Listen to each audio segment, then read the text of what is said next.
Now, there have been several reports of heavy-handedness by police and soldiers when enforcing lockdown regulations. Videos have also surfaced of law enforcers acting outside statutory and constitutional powers. This has led to a focus on the rule of law during a state of emergency, where police and soldiers are required to restore peace and order.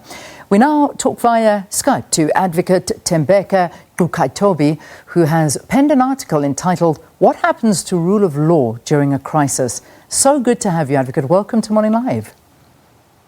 Thank you, Leanne. Thank you for the invitation. Yeah, loved reading your article. I must urge South Africans to go out there and read it. It's on the Mail and Guardian's website, The Rule of Law in Times of Crisis. It gives you a great understanding of how far we've come as a country, but how we're taking perhaps a few steps backwards. Perhaps you can maybe summarize it for us and your views in it. Yes, so we are used as South Africans to moments of crisis. The very country itself was established during a moment of crisis in the form of the British establishment and the war between the British and the Boers. It became the Afrikaner nation, although there were many Africans involved in it. But what we are unfamiliar with is a state of crisis driven by medical emergencies or health emergencies.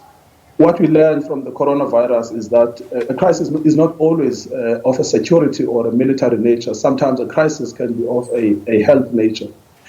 Nevertheless, health emergencies also give the government justifications to restrict freedoms that are in the Constitution.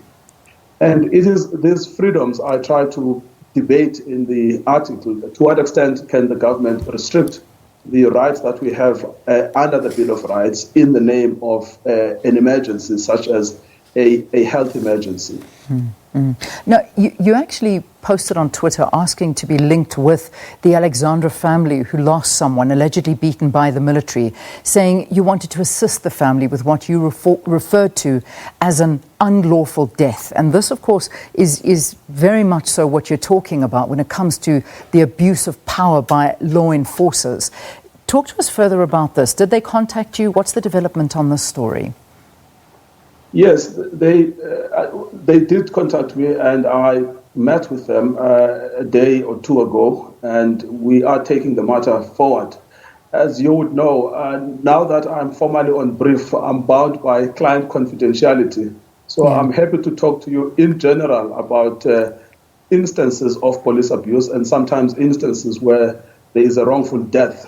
Yeah. So typically, if there is a death of a person in the hands of a police official, a family might have two types of claims. The one would be a dependence claim, which is a backward-looking claim, a claim that looks at the compensation for the injury. So for a person who has lost financial support, a child, for instance, or a mother, for instance, or a father, for instance, anyone who dependent on the person who has been killed would have a damages claim called a dependence claim.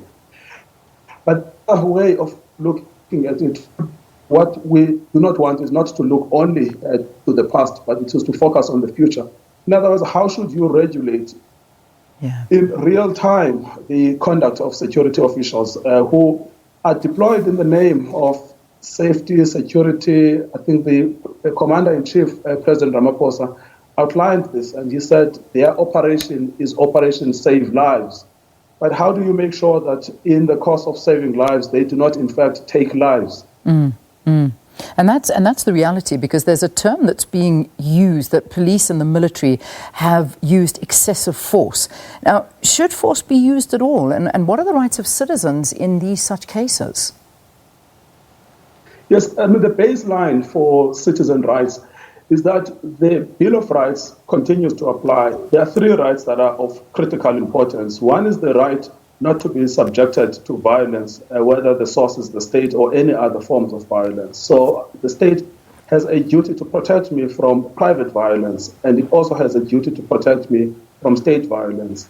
Secondly, I have a right to life, I have a right to live. I think that the most preeminent function of the state is to keep us alive and not to kill us. And then thirdly, I have a right not to be tortured. And then I also have a right to dignity. So those are the baseline rights that we go into this security situation with.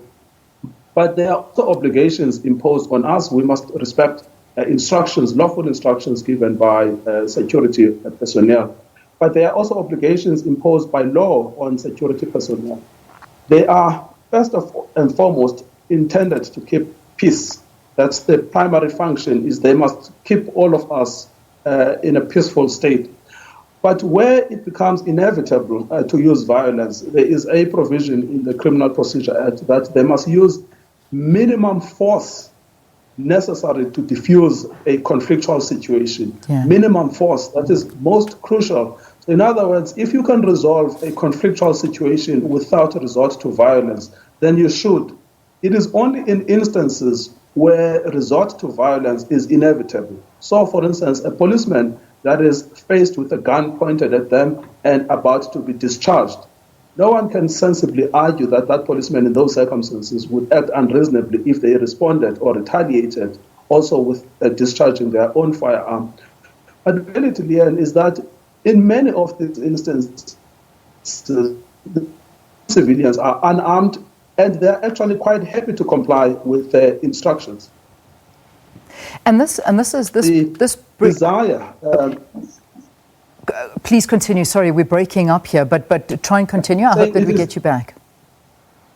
Yes, I'm saying it is sometimes the desire to show who is boss that is driving the extent to which there has been excessive force that has been used, not necessarily the desire to ensure compliance. For the most part, South Africans readily comply when they're instructed to comply. Yeah, there's also, I mean, we've seen so many instances, and I'm just trying to look at that number. I think, is it 8 or 9 South African citizens that have died at the hands of law enforcers as we stand right now? And this is a very, very high number.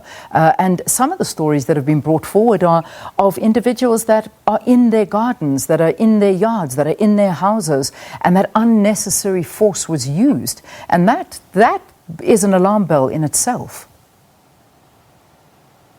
Precisely. But you say, let us assume that I am not even in my yard. I am actually walking in my street. And for argument's sake, I am in breach of the lockdown regulations.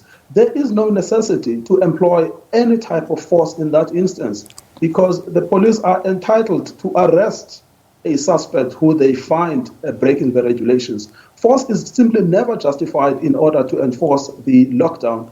Force might only be justified in instances where there is force emanating from a potential suspect.